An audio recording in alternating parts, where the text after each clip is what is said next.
BFM Business, BFM Crypto, la chronique. La revanche des cryptos ce matin avec vous, Antoine.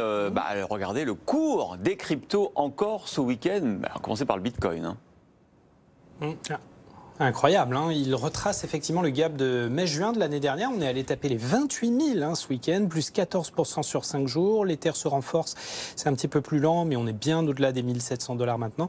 Et ça se décoince sur l'XRP qui regagne 2% sur la semaine, au-delà des 38 cents. Alors, c'est vraiment intéressant parce qu'on voit vraiment ce retour des cryptos comme étant quelque part le retour de ce qu'ont les cryptos peut-être, c'est-à-dire un actif à part des marchés financiers, une valeur refuge très prisée par les jeunes générations d'ailleurs.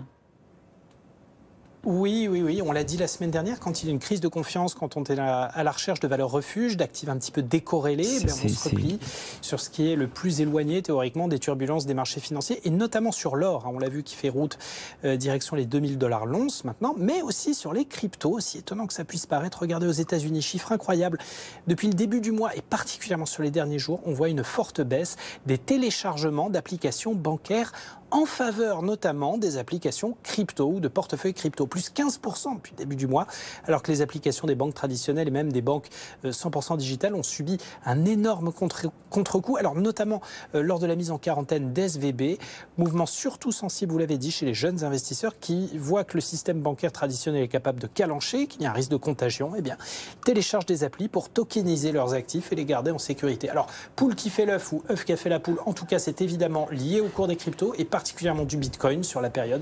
Les indicateurs techniques sont évidents et clairs à ce niveau-là.